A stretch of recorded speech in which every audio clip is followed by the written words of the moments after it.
claims and they are panicking.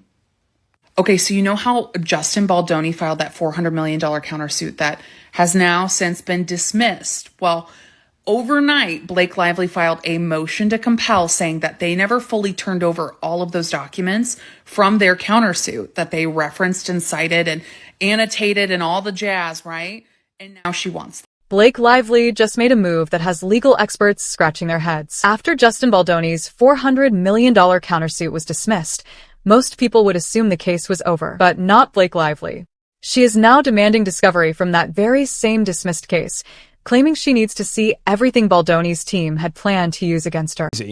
They're asking for the court to remove privilege on a group text between Brian Friedman and some of the defendants. And her argument is the same that she has been kind of arguing up until this point, that he wasn't actually being a lawyer. He was being their PR person. And this is where I think things get a little brave, as they go, just because Nathan and Abel were on the group text with Brian Friedman, they're saying that this served as Wayfair's defendant media strategy and destroyed any claim of attorney-client privilege. Could this aggressive legal strategy actually backfire? Or is this a calculated move that reveals just how desperate things have become? What we are seeing unfold right now could change everything we thought we knew about this Hollywood legal battle. Here is what happened overnight. Blake Lively filed a motion to compel discovery, essentially telling the court that even though Baldoni's countersuit was dismissed, she still wants access to all the documents, communications, and evidence his legal team had gathered. This is not your typical post-dismissal request. In fact, legal experts are calling it one of the most aggressive discovery moves they have seen in a celebrity case. I cackled a little bit at this one. He didn't give the video of his wife giving birth. Like, he hasn't turned that over yet. The motion specifically targets several explosive areas, and each one reveals a different aspect of Lively's legal strategy. First, and perhaps most damaging, Lively is demanding access to group text messages between Brian Friedman, who served as Baldoni's attorney, and other defendants in the case. Her argument is stunning in its boldness. She claims Friedman was not actually functioning as a lawyer, but as a public relations strategist, which would strip away attorney-client privilege protections. It honestly looks like she doesn't have what she needs, and I don't know.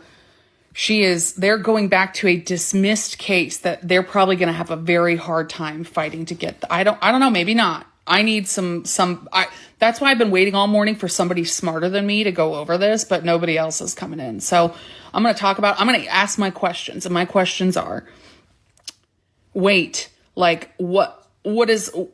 they allowed to go and actually go back and say, I know your case is dismissed, but we need all the discovery from that?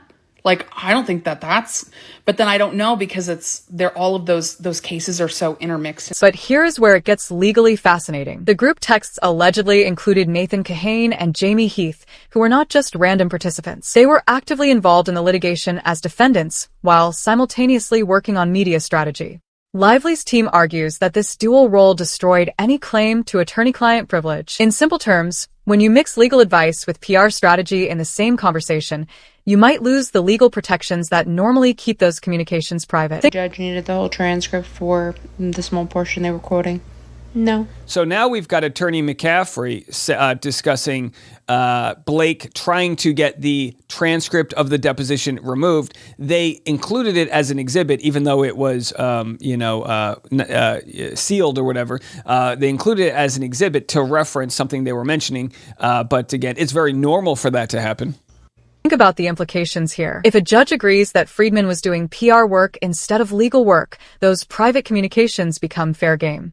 Every strategy session, every discussion about how to handle Blake Lively, every piece of advice given about managing the media narrative could potentially be exposed. We could see internal discussions about how to discredit Lively, how to shape public opinion, and how to coordinate their legal and media responses. So, do I and other lawyers I routinely am against just file the whole deposition transcript if I'm using it as an exhibit in a motion?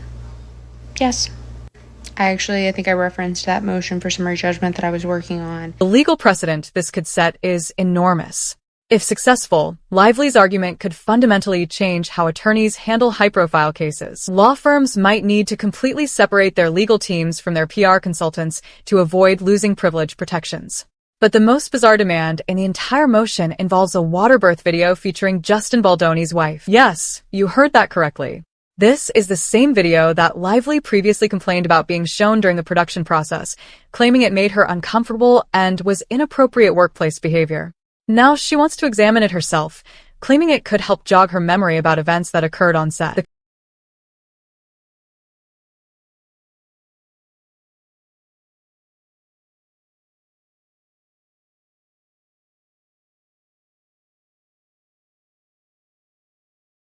Lil girl attorney offering her opinion that Blake Lively has dirty tactics that she's using to come after Justin Baldoni's attorney. Abe is trying to do is make Brian Friedman into a fact witness in this case.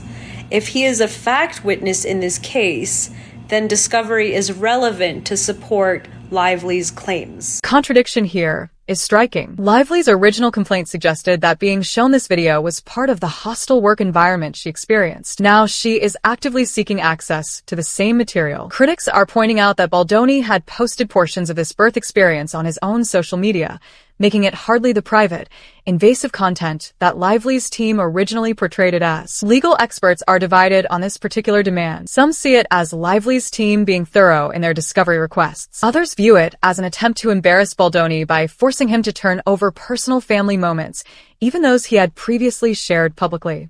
So the judge will have to weigh whether or not Friedman being a potential fact witness in this case outweighs the potential risk of producing work product or privileged information. The timing of these demands is also strategically significant. By waiting until after Baldoni dismissed his countersuit, Lively's team avoided the normal reciprocal discovery process. Under typical circumstances, if she demanded this level of access to his materials, his team could have demanded equal access to her communications and documents. But with his case dismissed, the discovery flow becomes one-directional. There is another layer to consider here. Lively's motion also demands access to sealed deposition transcripts that Baldoni's team had referenced in their now-dismissed case. She argues that because they cited these transcripts in their legal filings, they waived any confidentiality protections. This is a legal argument that could have implications far beyond this case. The legal community is split on whether this strategy will work. Some experts are calling it a desperate fishing expedition, suggesting that Lively's team does not have the evidence they need for their original case and are hoping to find it in Baldoni's materials. Others believe Lively's team has identified genuine weaknesses in how Baldoni's side handled privileged communications and are exploiting those vulnerabilities brilliantly. The most telling aspect of this entire discovery battle might be what it reveals about the confidence level of both legal teams. If Lively's case was as strong as initially presented, would her team need to take such aggressive steps to obtain additional evidence? Conversely, if Baldoni's team had nothing to hide, why dismiss the countersuit rather than proceed to discovery, where both sides would have equal access to each other's materials? Why would Blake Lively risk appearing overly aggressive with these demands? The answer might reveal just how much pressure her legal team is feeling right now. These are not the moves of a legal team that feels confident about their existing evidence. These are the moves of attorneys who believe they need additional ammunition to win their case. Let us rewind for a moment to understand how we got to this unprecedented situation. The entire legal battle stems from Blake Lively's initial complaint against Justin Baldoni, where she accused him of sexual harassment and creating a hostile work environment during the filming of It Ends With Us. Baldoni responded with that massive $400 million countersuit, claiming Lively had destroyed his reputation and career prospects through false allegations. That countersuit painted a picture of Lively as the real problem on set, someone who made unreasonable demands and created the very hostile environment she later complained about. But here is where things took an unexpected turn. Baldoni's legal team made what many now see as a critical error. They dismissed their own countersuit, likely believing it would strengthen their position in the original case. Instead, it opened the door for exactly what we are seeing now.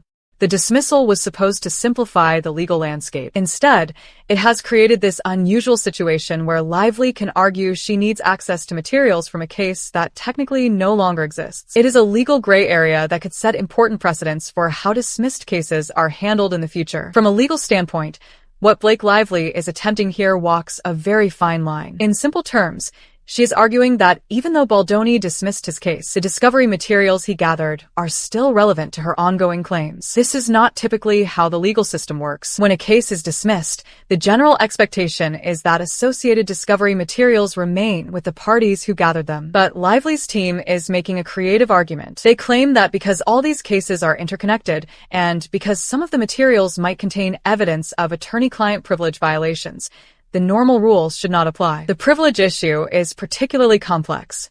Attorney-client privilege is one of the strongest protections in the legal system, but it can be waived if the attorney steps outside their role as legal counsel. If Brian Friedman was indeed coordinating public relations strategy while also providing legal advice, it could create what lawyers call a waiver of privilege. The inclusion of PR professionals in group communications with the attorney adds another layer of complexity. In simple terms, when lawyers include non-lawyers in confidential communications, it can destroy the privilege that would normally protect those conversations. This could be a brilliant legal strategy or a costly mistake. If the judge agrees with Lively's arguments, it could expose Baldoni's entire litigation strategy.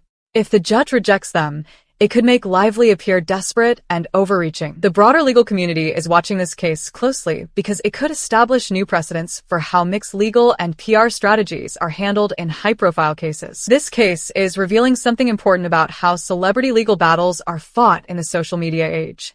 The line between legal strategy and public relations has become increasingly blurred, and courts are struggling to keep up with these new realities. If Blake Lively succeeds in her discovery demands, it could fundamentally change how attorneys approach high-profile cases. Law firms might need to completely separate their legal and PR functions to avoid privilege issues. The cost and complexity of celebrity litigation could increase dramatically. But there is another possibility that nobody is talking about openly. What if this entire discovery battle is actually a negotiation tactic? By making these aggressive demands, Lively's team might be trying to pressure Baldoni into a settlement. After all, the threat of having privileged communications exposed could be more powerful than actually exposing them. The timing is also suspicious. Why make these demands now, after the countersuit has been dismissed? It suggests that Lively's team might not be as confident in their case as they initially appeared. They might be looking for additional ammunition or trying to find evidence that could shift public opinion back in their favor. There is also the question of what this reveals about how the entertainment industry really works. The casual mention of sweet-talking actors to ensure cooperation, the blending of legal and PR strategies, the assumption that everyone in Hollywood operates with hidden agendas, it paints a picture of an industry where authentic relationships are rare. For Justin Baldoni, this discovery battle represents a new front in what was supposed to be a concluded legal matter. His team now has to decide whether to fight these demands aggressively or try to minimize the damage through partial compliance. The judge in this case essentially holds the power to reshape how celebrity legal battles are conducted going forward. Will the court prioritize traditional legal protections like attorney-client privilege, or will it adapt to the new reality where legal and PR strategies are inseparable? What we are witnessing here goes beyond just another Hollywood legal battle. This case is testing the limits of our legal system when it collides with modern celebrity culture and social media dynamics. The most fascinating aspect is how both sides seem to be playing for different audiences. Blake Lively appears to be fighting for legal vindication and public support. Justin Baldoni seems to be fighting for professional survival and reputation recovery.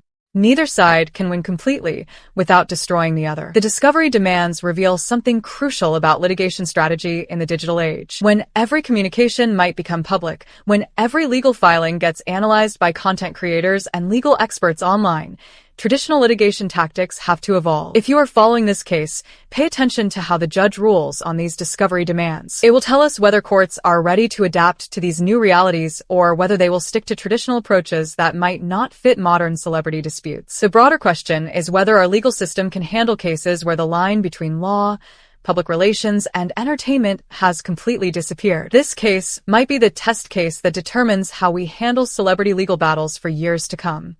And here's the question that should keep everyone interested in this case awake at night. If Blake Lively gets access to these materials and they do not contain the smoking gun evidence she needs, what happens next? Does this case spiral into an even more destructive legal battle, or does it finally force both sides to find a resolution?